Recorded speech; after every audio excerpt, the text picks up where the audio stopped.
It looks like the DLC might be upon us soon. With nearly 1,000 subscribers, I wanted to give you all a Shadow of the Erdtree prediction video.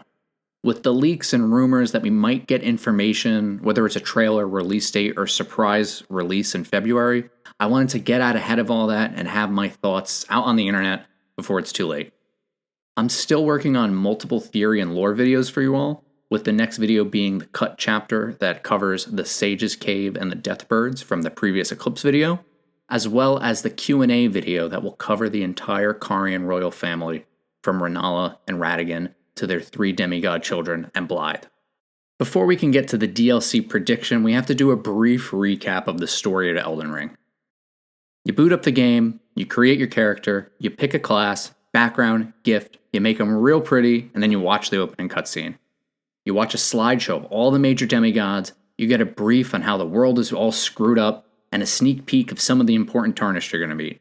Your created character wakes up, is told to cross the fog, stand before the Elden Ring, become Elden Lord, bada bing bada boom. Game starts, you get control, and no matter what class or gift you choose, you always start with the same item. The Memory of Grace. The memory of first grace, which once guided bygone Tarnished to the lands between. It is merely a cycle. Stand before the Elden Ring, become the Elden Lord. Remember those last 2 lines. They'll be important. So you go out into the world, you're told to go find the Elden Ring, you kill all the demigods you want, you get their great runes, you burn the Erdtree, you unleash the Rune of Death, and then do a boss rush. You fight Gideon the All-Knowing, then you fight the first Elden Lord, then you fight Radagon and the Elden Beast, a giant space bug who's also God. After all is said and done, you get your choice of endings. Either you become the Lord of Frenzy Flame and burn everything, including Marika and maybe the Elden Ring. Or you summon Ranni and she puts the Elden Ring in a giant ice cube that's shaped like the moon. Or you restore the Elden Ring with all the great runes you gathered and maybe you throw in a mending rune in there for good luck to create a new order. Afterwards, you could do New Game Plus and have it all happen again. If you were paying attention or watching YouTube channels like mine, you learned about all of the scheming and going-ons between all of the demigods. Who's allied with who wanted who killed for what reason, who had this plan and yada yada. Well, for the DLC, I don't think any of that matters. The Game of Thrones that these characters played most likely will not have any significance to what we do in the DLC. And most likely, we won't get any answers to the questions that we have about them. What does matter, though, is that if you played the game, you no doubt ran through some ancient ruins. Maybe you climbed a divine tower, or you fought a multi-headed dragon who may have been the Elden Lord of a previous age. But you don't know anything about them. Sure, we have tidbits of information. We know that there is this place called Farum Azula, and they had dragon worship and dog people, and there's also these underground ancient dynasties that have big statues of guys with big beards and stone tablets, and maybe they got some claymen and rot pests running around, but you don't really know anything about them. And if you did know, would it matter? They're all done and dusted. What could the schemes of a dead civilization have to do with the present? That brings me back to the Memory of Grace, and what Gideon tells us at the end of the game. It is merely a cycle. Stand before the Elden Ring, become Elden Lord. Gideon says, Queen Marika has high hopes for us, that we continue to struggle, unto eternity. Marika, the Eternal Queen. It's in her name. She's eternal. Long lived and seldom born are the Newman. 2 of her children that she had with herself are either eternally young or eternally decaying, both in a state of unknowable age. So where does that leave us with the DLC? Well, the base game focused on the Game of Thrones that was being played amongst all of these demigods. The DLC will show us that it's bigger than that, and none of it mattered. The DLC will be Elden Ring. Again. It will be the same game.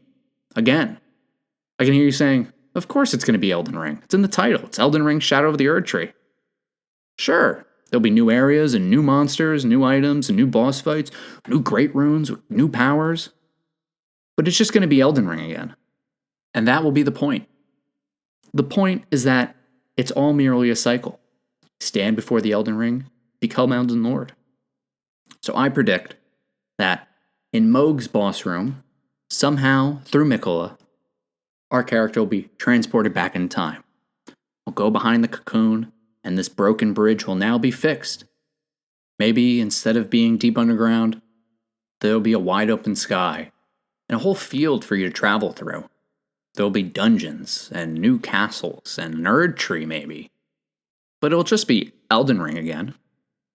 There will probably be another Eternal Queen. Maybe her name will be Marika, maybe it won't be. But you'll have to probably kill all of her children and get their great runes and do something or other. You'll learn their personalities and their flaws, their scheming, who they want to kill, who they want you to work for. My hope is that Miquella, being eternally youthful, will be a character that's present in the DLC, and we get to learn about his plans.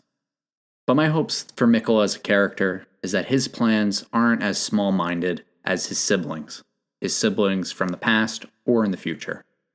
I hope instead of Miquella playing the Game of Thrones, he's focusing on a bigger picture.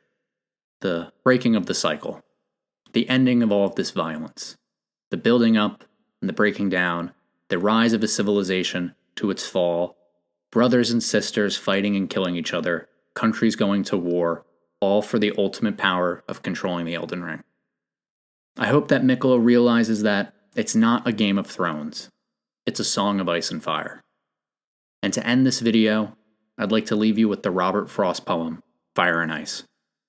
Some say the world will end in fire. Some say in ice. From what I've tasted of desire, I hold with those who favor fire.